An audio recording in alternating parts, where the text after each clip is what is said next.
హనుమ లోకంలో ఎవరికి ఏది ఇవ్వలేనిదన్నది లేదు.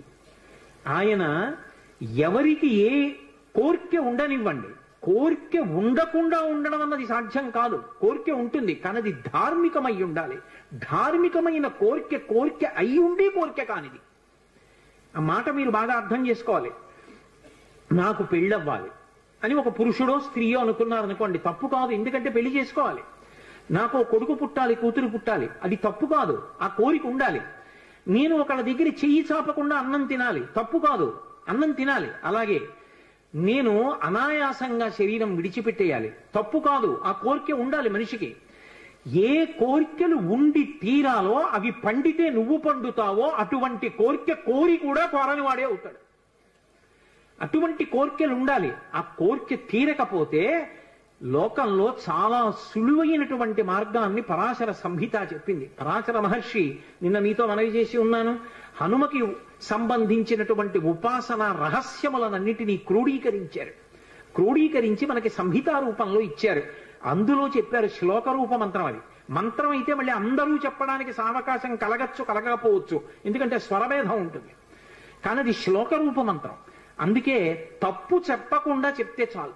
హనుమకి ప్రదక్షిణం చేస్తూ నిశ్శబ్దంగా మాట్లాడకుండా ఆంజనేయం మహావీరం బ్రహ్మ విష్ణు శివాత్మకం తరుణార్క ప్రభం శాంతం ఆంజనేయం నమామ్యహం, ఈ శ్లోకం చెప్తూ హనుమకి 108 మాటలు ప్రదక్షిణం చేసి వక్కలతో కాని, పువ్వులతో కాని, అక్షతలతో కాని మాత్రమే లెక్క పెట్టాలి. కాగితం మీద గుచ్చడం, పెన్నుతో కొట్టడం అలా చేయకూడదు.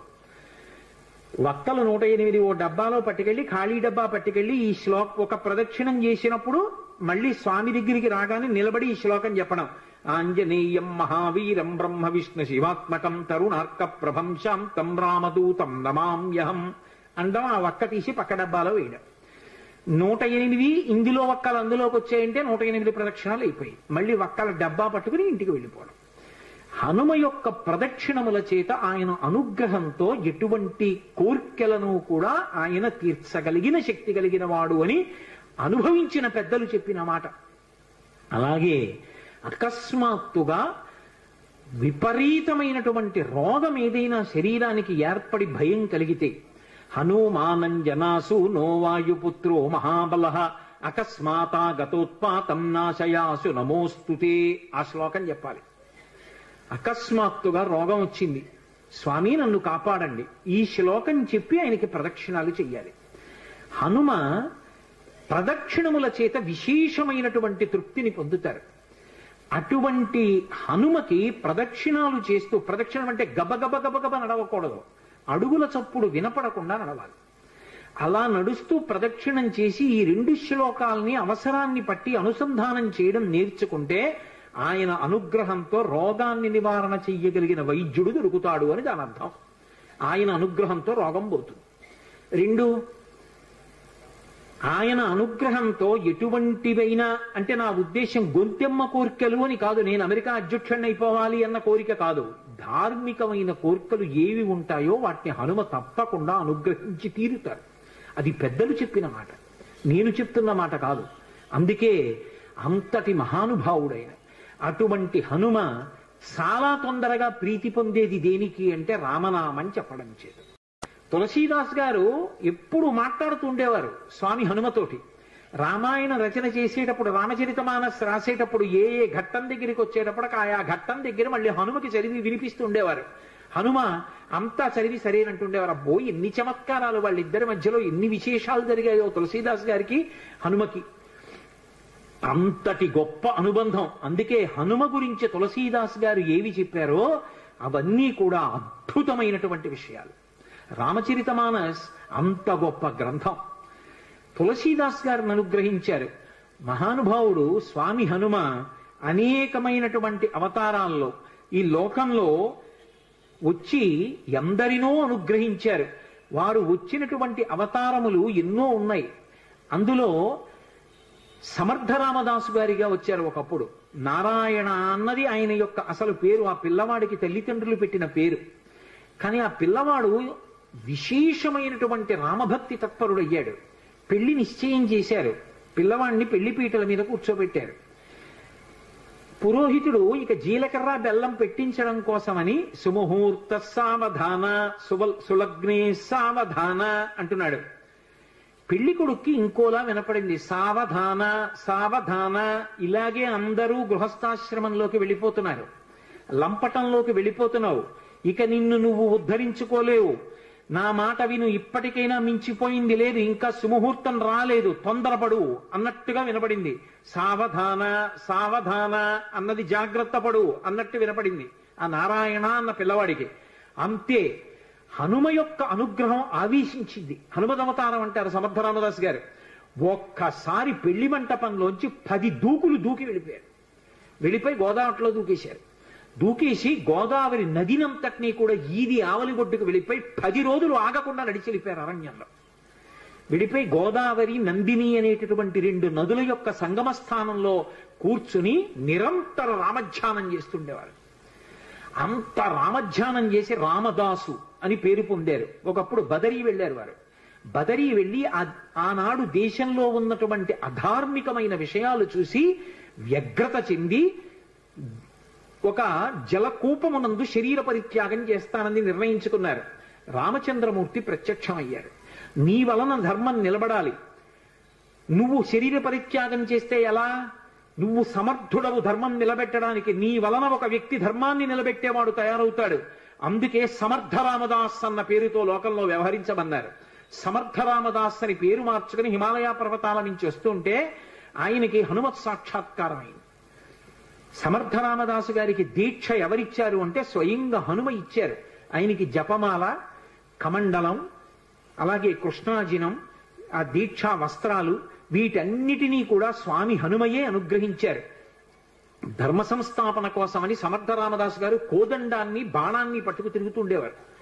ఒకప్పుడు ఆయన వేదాంత బోధ చేస్తుంటే గోదావరి తీరంలో కొంతమంది బ్రాహ్మణులు వచ్చి ఆయన్ని విమర్శించారు. నువ్వేమో వేదాంత బోధ, పట్టుకున్నది ధనస్సా, చేతిలో బాణమా, ఈ వేదాంతం సత్యమా, ధనస్సు బాణం సత్యమా? వేదాంతం చెప్పేవాడికి ధనస్సు బాణం ఎందుకురా? బహుశా ఈయనకి బాణం ఎక్కువ పెట్టడం కూడా చేత కాదనుకుంటాను, ఉత్తినే అలా బటుకు తిరుగుతున్నాడు అన్నారు. వెంటనే ఆయన బాణాన్ని ఎక్కువ పెట్టి ఆకాశంలో ఎగురుతున్నటువంటి పక్షుల గుంపులో ఒక పక్షిని కొట్టారు. ఆ పక్షికి తగిలేది కింద పడిపోయింది, ప్రాణం వదిలేసింది. మళ్ళీ వెంటనే ఈ బ్రాహ్మణులు అందరూ అన్నారు, కట్టుకున్నవి దీక్షావస్త్రాలు, పక్షిని కొట్టాడు ఏ కారణం లేకుండా, ఇటువంటి వాడికి వేదాంత బోధ చేసే అధికారం ఎక్కడుందన్నారు. వెంటనే ఆయన గోదావరిలో నీళ్లు కమండలంలో ఉన్నాయి, ఆ కమండలంలో నీళ్లు తీసి రామనామం చెప్తూ పక్షి మీద తెల్లారు. అది రివ్వున ఆకాశంలోకి ఎగిరిపోయింది. సమర్థ, అందుకే ఆయన పేరు ముందు బిరుదువాక్యం. ఆయన అఘటనాఘటన సమర్థుడు. అంతటి హనుమదవతారంగా వచ్చి మొత్తం దేశమంతటా కూడా ప్రచారం చేశారు. గుండెల్లో రాముడు, శరీరంలో హనుమ, అది ఆయన నినాదం. అందుకే ప్రతి చోట వ్యాయామ పాఠశాలలు పెట్టారు. వ్యాయామశాలలు పెట్టి అందరూ కూడా వ్యాయామం చేసి మంచి ఆరోగ్యవంతమైన శరీరాన్ని, గుండెల నిండా రామభక్తిని పెంపొందించుకోండి, ధర్మ సంస్థాపన చెయ్యండి. ఊరూరా సమర్థ రామదాసు గారి ప్రబోధమే. అంత గొప్పగా ధర్మవీరుల్ని తయారు చేశారు. అటువంటి సమర్థ రామదాసు గారు ఒకానొకప్పుడు ఛత్రపతి శివాజీ ఇంటికి వెళ్ళారు. వెడితే భిక్ష ఇవ్వాలి కాబట్టి జోలె పట్టారు. శివాజీ వచ్చి ఓ కాగితం చుట్టైన జోలెలో పడేశారు. రామదాసు గారు తీసి చదివారు. చదివేటప్పటికి తన యావత్ సామ్రాజ్యాన్ని గురువు గారికి అర్పించేస్తున్నాను అని ఉంది. నేను దీక్ష తీసుకున్నవాణ్ణి, నాకెందుకయా, నా ప్రతినిధిగా నువ్వు పరిపాలించు, కానీ రాజ్యాన్ని నాకు ప్రదానం చేశావు కాబట్టి నీ పతాకం మాత్రం కాషాయ వస్త్రంతో ఉండాలని తన కాషాయ వస్త్రాన్ని పతాకంగా ఇచ్చారు. అందుకే ఛత్రపతి శివాజీ పతాకం కాషాయ వస్త్రం. శ్వేతాశ్వం కాషాయ వస్త్రంతో ఆయన తెల్లగుర్రం మీద ఎక్కి కాషాయ పతాకం పట్టుకుని ఎడుతుండేవాడు. అటువంటి మహానుభావుడు. ఒకప్పుడు శివాజీ సమర్థ రామదాసు గారి దర్శనానికి వెళ్ళారు. వెడితే సమర్థ రామదాసు గారు ఆయనకి ప్రసాదం ఇచ్చారు. ఇంటికి వెళ్ళి ఈ ప్రసాదం చూసుకో అన్నారు. ఇంటికి వెళ్ళి విప్పారు. విప్పితే అందులో ఒక మూటలో మట్టి ఉంది, ఒక మూటలో గులకరాళ్ళు ఉన్నాయి, ఒక మూటలో గుర్రపు లడ్డి ఉంది, ఒక మూటలో కొబ్బరికాయ ఉంది. ఇంతటి శివాజీ తెల్లబోయాడు. ఏమిటి ప్రసాదం, ఎందుకు ఇచ్చారు గురువు గారని? మహాతల్లులు ఈ లోకంలో బిడ్డల్ని కన్న తల్లులు భారతదేశంలో ఎంత గొప్ప వాళ్ళని తయారు చేశారో. వెంటనే ఆ తల్లి వచ్చింది, జీజీబాయి వచ్చి ఆవిడంది, సమర్థ రామదాసు గారు ఏదైనా ఇచ్చారు అంటే అది ఉత్తినైపోయేది కాదు. ఎందుకు ఇచ్చారో తెలుసా? మహానుభావుడు ఆయన మట్టి ఇచ్చారు అంటే నువ్వు భూపతివికా రాజ్య పరిపాలన చెయ్యి ధార్మికంగా అని ఇచ్చారు. ఆయన గులకరాళ్ళు ఇచ్చారు, కొండల మీద కోటలు కట్టమని ఆదేశం. గుర్రపు లద్దెనిచ్చారు అంటే ఆశ్విక దళాల్ని ఎక్కువగా పెంచుకోమని అర్థం. కొబ్బరికాయ ఇచ్చారు, మనసులో మధుర మధురంగా ఉండి పైకి చాలా గంభీరంగా కఠినంగా ఉండు, అప్పుడు కానీ వ్యవస్థ అదుపులో ఉండదని నీకు చెప్తున్నారు. ఈ 4 సందేశాలు నీకు చెప్పడానికి 4 రకాల ప్రసాదం ఇచ్చారని చెప్పారు. సమర్థ రామదాసు గారు చిట్ట చివర రామచంద్రమూర్తి యొక్క నామం చెప్తూ ఆయన రామచంద్రమూర్తి యొక్క మూర్తి పాదముల మీద తలపెట్టి శరీరాన్ని విడిచిపెట్టారు. హనుమయే ఈ దేశంలో ధర్మాన్ని నిలబెట్టడానికి ఒకప్పుడు సమర్థ రామదాసుగా వచ్చారు.